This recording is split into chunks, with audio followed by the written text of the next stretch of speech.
Okay. Yes. Okay. Sorry, that was like the third try. 3202-097. Hello, everybody. I am making a video instead of just a voice recording this time because I want to talk about your peer review and exchanging with one another. Now, the latest assignment, I think we're still good. The latest assignment is in two parts. First off, you're going to work on that Works Cited page. Last time I asked you to find some references, did not have to be in any specific order or did not have to be referenced properly. This time I have given you a website and a page written up with a couple of visual examples of how to do your Works Cited page. If you name the Works Cited references, that's fine by me for this class. If you name it Works Cited, that's fine by me. MLA format is Works Cited, so I would recommend that you practice doing that, but other professors, it's not typically something that outside of an English major that people are that concerned with. But so in the past, I see some people have written references, and that was fine. If you switch over to Works Cited, that would probably be preferable. I'm speaking quickly. Apologies. The big thing that I want to do is peer review. Now, we're not in class where we can switch off papers and read aloud to one another. So the best way that we can peer review in this class, in this situation, is to add each other to your Google Doc. Me too, add me, add me. Start writing it up in the classroom assignment, but do not submit it until after you have gotten everybody like commenting on it and I've commented on it, and then this way you can continue to make changes as you need to. So add your teammates to your paper as commenters, not as editors. They want to be able to do that little comment, highlight and do the little comment on the side, the way that I do in your papers, in your Google Docs.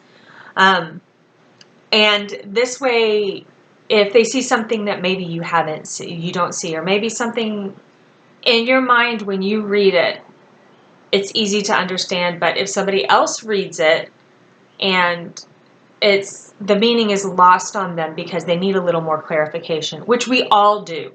It's predictive reading. Whenever you write something, your brain fills in the holes. So with predictive reading, you read anything that you write and you think, oh, yes, that makes perfect sense. But your mind fills in some information that maybe somebody else doesn't have. Makes peer review great. And the best part of peer review is you get some ideas. Yes. You see how other people are writing, and maybe you see, oh yeah, that's like, I like kind of the sassiness of that one, or oh, okay, I can a couple more references, or that sounds similar to me, that sounds very different from me. This is a way of getting ideas also, but for your own paper by reading other papers. This is a non-judgment zone. We are all online, we are all struggling, me included. As you see, like, my phone broke. The screen is cracked. I have to put it to rest. And I just bought a new computer to teach online. A new Mac. Yeah, I went all out. And then, of course, this morning, while I'm trying to teach my Chinese kid, there's construction that was going on outside my home. So I think this weekend's going to be pretty tricky. There will be an attendance question on Thursday, but I don't think it's going to be that in-depth. So today's attendance question carries over to tomorrow. People are at work. I've gotten some messages with students being overwhelmed, of course, which I welcome all messages.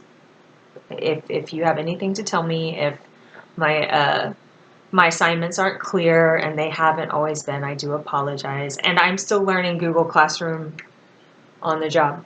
So thank you for being patient and working with me on this.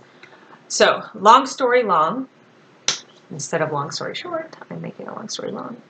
The two things that you really need to wrap your brain around today is getting those works cited. Not only, I should go ahead and include this in there. Thank you for reminding me. Not only looking at the references and citing them, but making a comment, making a reference to them within your paper. So I don't have to guess where that is in your paper when I look at your references. I want to know what I am reading about while in your paper. Where did you get this idea from? Like, I'm on the third paragraph and you have this fantastic quote. Let me know that it's part of, it's one of your references. And we're going to go over that some more as well. You will see it in each other's papers. Some people are doing it now, and some of us were going to learn about that. I think this is it as far as MLA formatting goes. So we will go back over how to MLA format everything. We will go back over the default page numbering. And there's still some people that are having a little problems in that header section doing the default page numbering. That's okay. That's what we're here for. The entire paper double spaced, including the heading, the 4 lines heading with your name, my name, Professor Melody Carlson. Next is your class and section, and then the due date with the day first, then the month, then the year. Title. Yes, I am making a lot of comments on your titles. Make your title pop. Make me excited to read your paper. I'm already excited to read your paper. I'm learning a little bit. I've been in Puerto Rico a year, and I've barely got to visit the island. So the more you guys talk about Puerto Rico, the more I get to learn. So I get to read your papers. That's why it kind of takes me a little bit longer to get those back to you. So let me know in your title. Let me know what I'm about to read. Give me a glimpse into what process you're about to bring me through. Don't write your title as Conversation with Don Carlos. That's already taken. Take me through your changes. Some people are heavily relying on Don Carlos, like they really feel that story. That's great.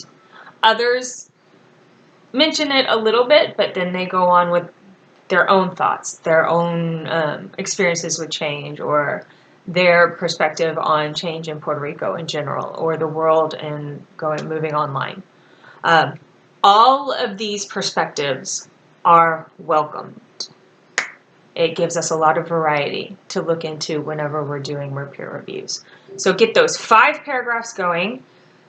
Thesis statement. I am starting to ask you in my reviews a little bit more about making a strong statement in your introduction paragraph that really tells exactly what it is that your point of view, your standpoint on all these changes. If you don't have a solid thesis statement in your introduction paragraph just yet, that's fine. That's what we're here for. That's what we'll be working on. So give that strong introduction paragraph. Give us a hint of what is going to be in the next 3 body paragraphs. Paragraph number 2, paragraph number 3, and paragraph number 4 are 3 separate ideas or perspectives that you are getting into. You reference those sources there and give us some outside sources to that where you kind of got these ideas and inspirations, or where your inspirations led you. But go ahead and in those body paragraphs, give us those 3 separate ideas. In the conclusion, wrap it up. In the final 5th paragraph, wrap it up. Bring it all home.